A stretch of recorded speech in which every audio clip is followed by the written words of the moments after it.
The New York Giants have some injuries, and how do they affect the roster building process? We're going to talk about that. Plus, we're going to talk about the Giants Jets joint practice on today's Locked On Giants podcast. You are Locked On Giants, your daily New York Giants podcast. Part of the Locked On Podcast Network, your team every day.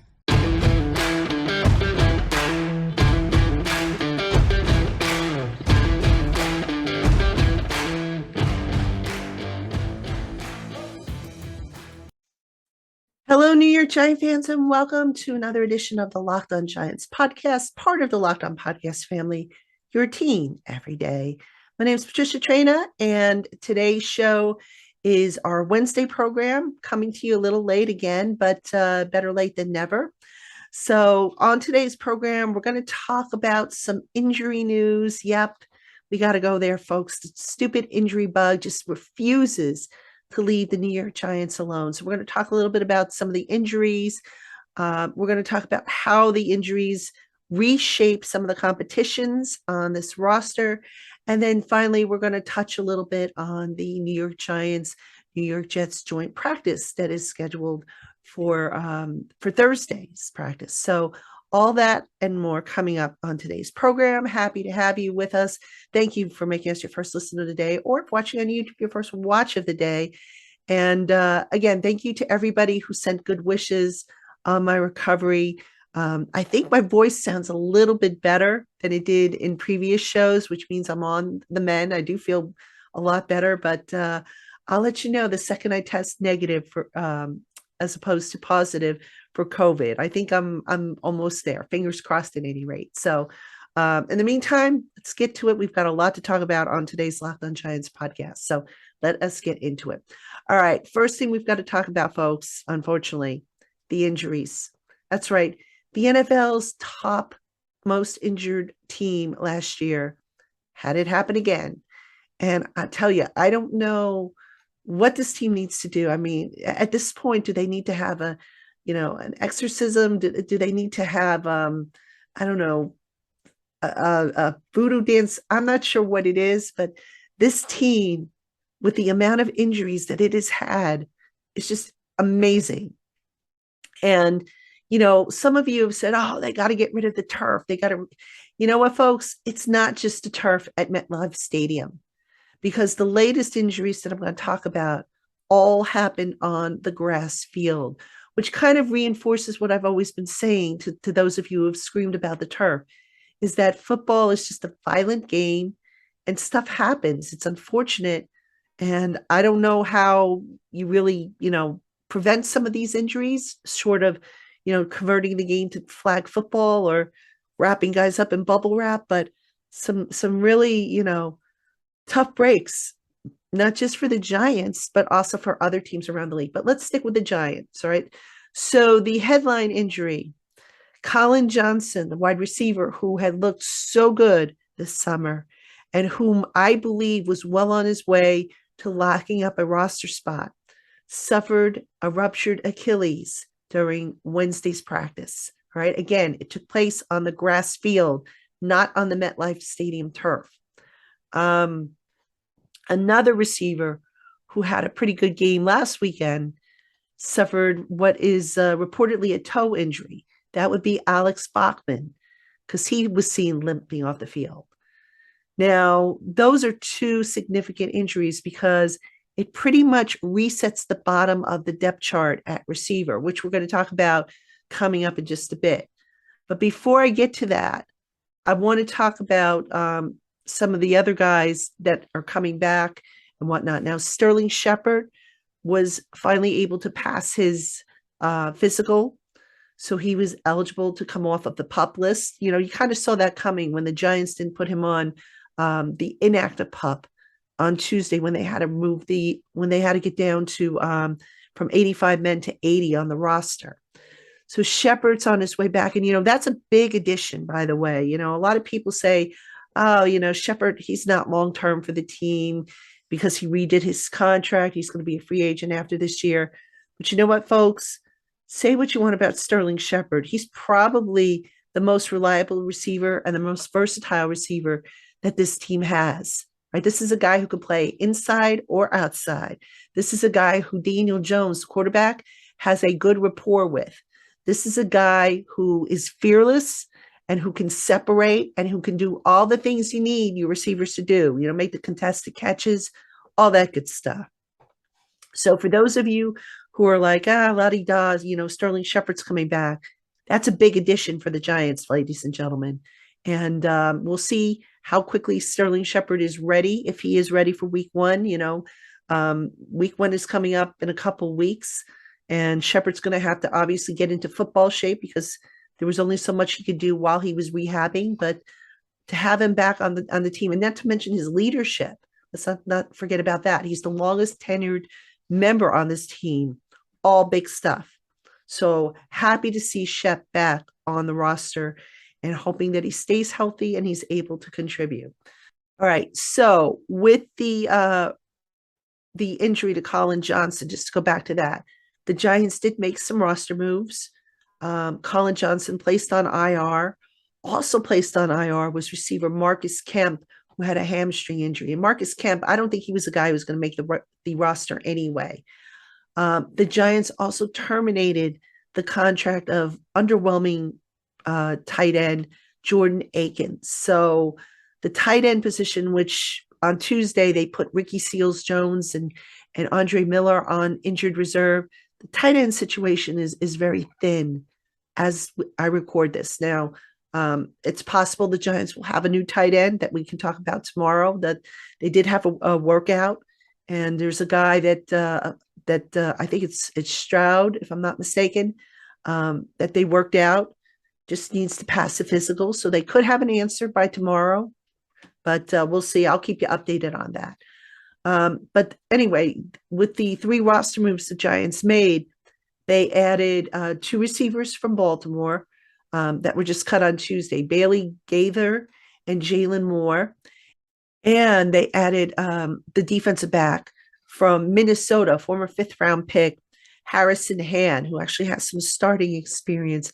That's kind of an under-the-radar type of move for the Giants. And I'll explain why when I get to the next segment about how some of these injuries and moves have affected the bottom of the roster. But the Giants, general manager Joe Schoen wasting no time in making sure the coaches have what they need. Whether these guys will actually make the roster when it has to be cut down next week, that remains to be seen. But, certainly injuries really mucking up projections. And it's funny because I had started to do a projection of where the roster currently stands type of piece for Giants country. And good thing I didn't get very far with it because I would have had to redo the whole thing and because it would have been outdated by the time I had published. So just something I'm going to hold off on, I think, until after the final preseason game is played. Then I'll do a roster prediction for you guys. So, all right, coming up, how has all these roster injuries and moves and whatnot, how has it affected the bottom of the depth chart at some of the positions? We're going to talk about that right after this. All right, Giant fans, we have more coming up on today's LockedOn Giants podcast. But first, business owners, as you gear up for the fall, you need to find the right people on your team to help your small business fire on all cylinders. LinkedIn Jobs is here to make it easier to find those people that you want to talk to faster and for free.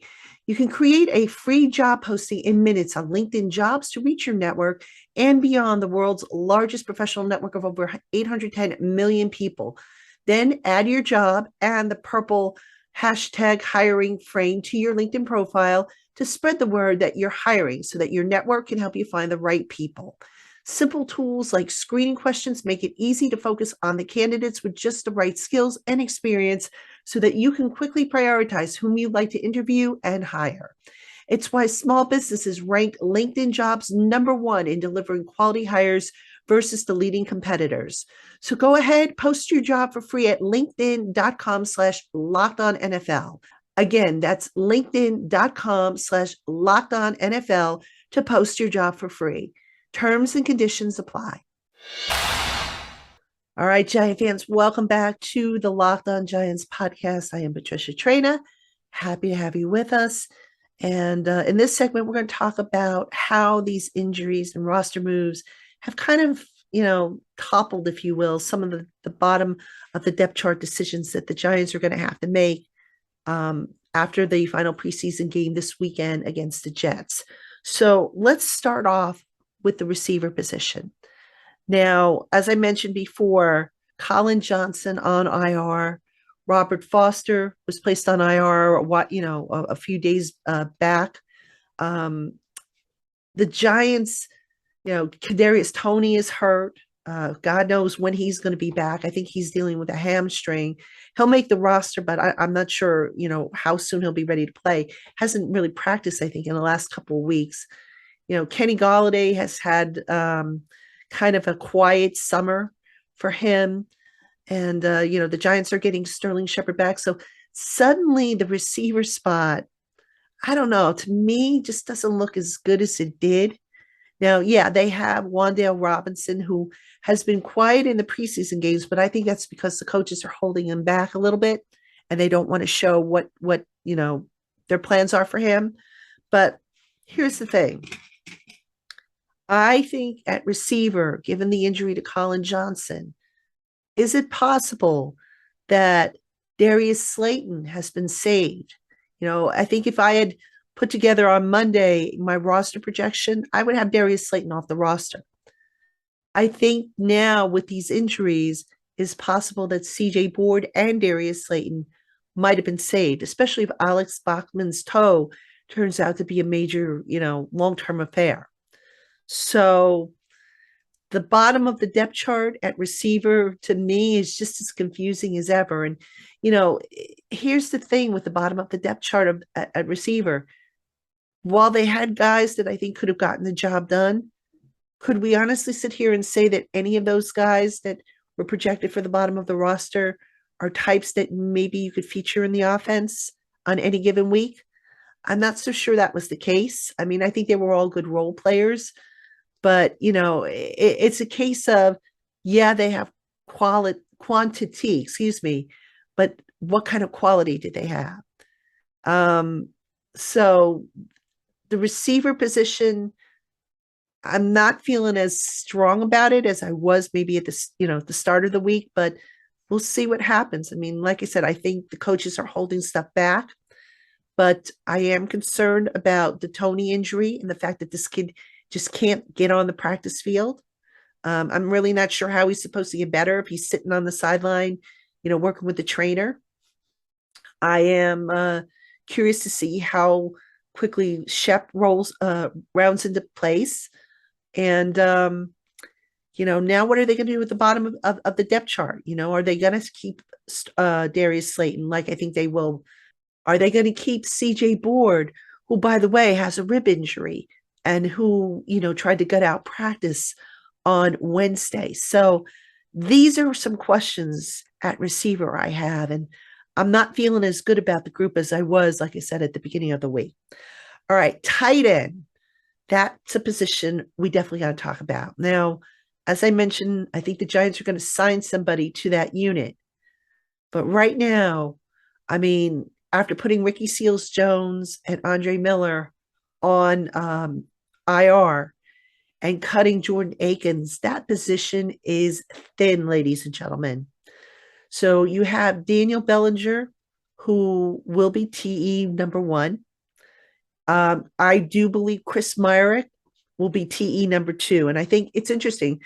In practice, they have been working Myrick as the quote unquote fullback, H-back, tight end hybrid role. So, we go back to when the Giants cut Jeremiah Hall, which I think surprised a lot of people, including myself. Well, Chris Myrick has been doing a lot of that type of role for the Giants since then. So maybe now we kind of see the reason behind that.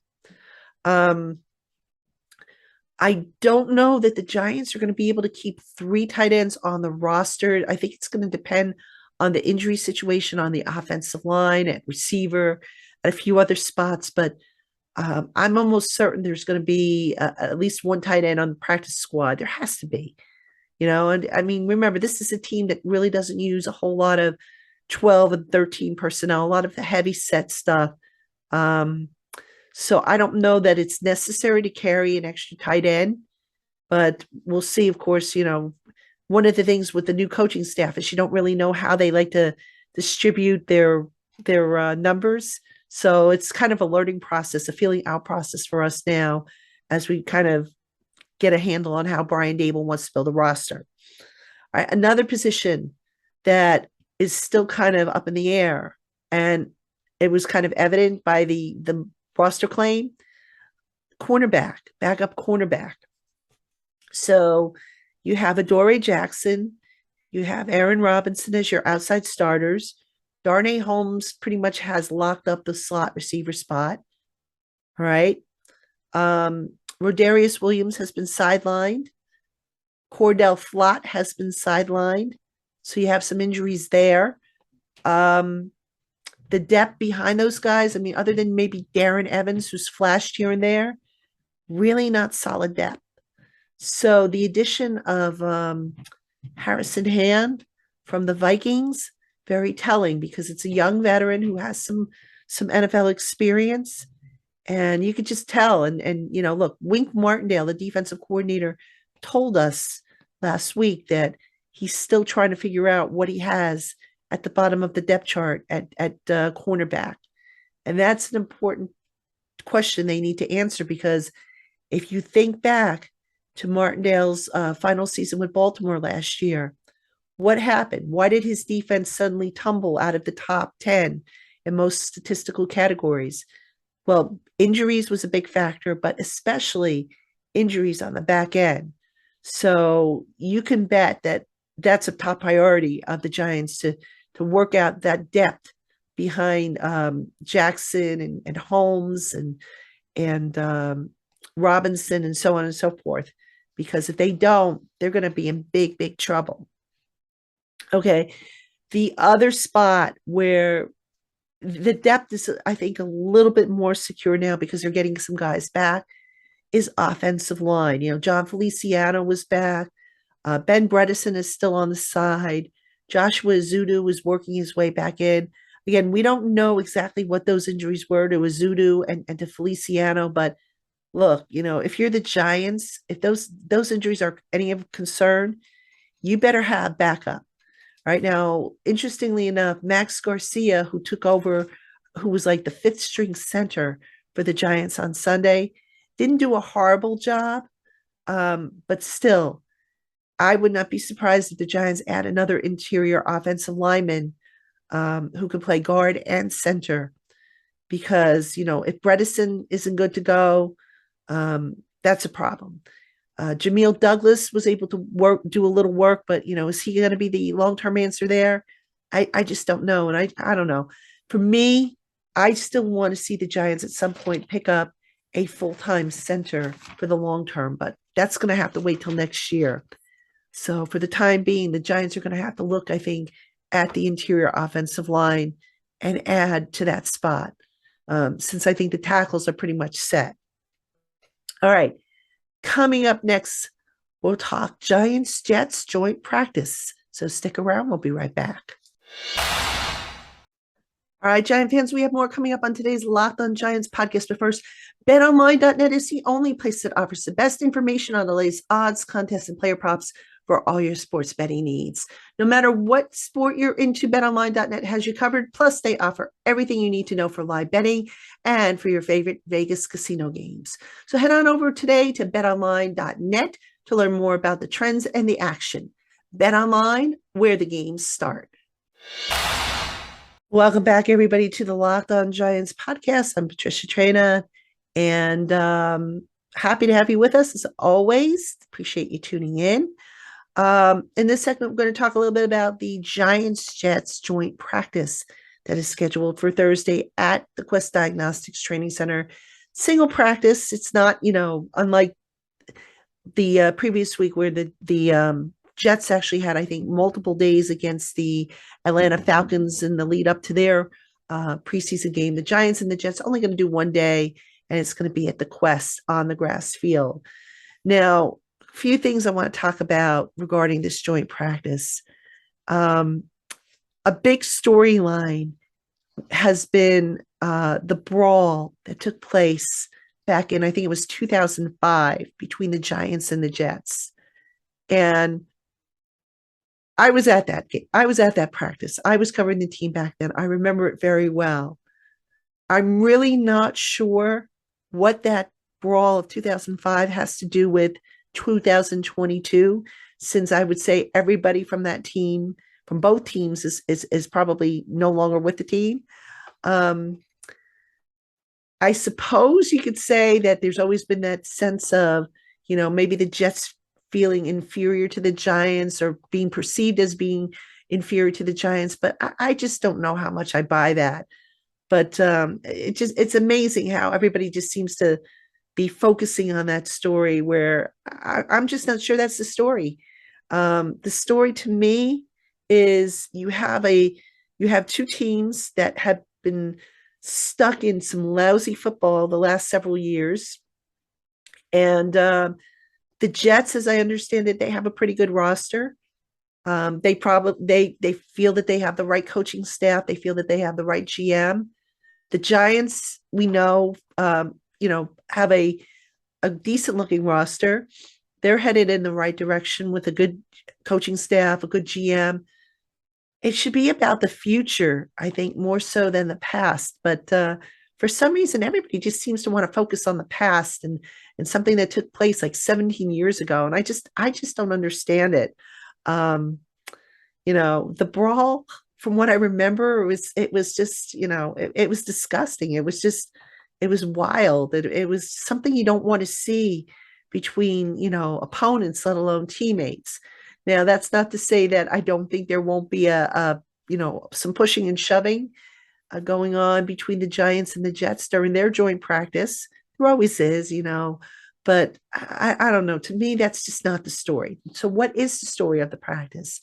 Well, you can sit there and you can say, well, the Giants have played a couple preseason games now. They should have a pretty good idea of as to how they stack up against live competition or other competition. True. But if I'm Giants head coach Brian Daboll, and I know this is going to probably surprise a lot of you when I say this, I look to get my starters quality work in this practice. Right? It's going to be a controlled environment, meaning guys aren't going to be brought down to the ground. There's not going to be any tackling or blitzing or hitting or any of that stuff.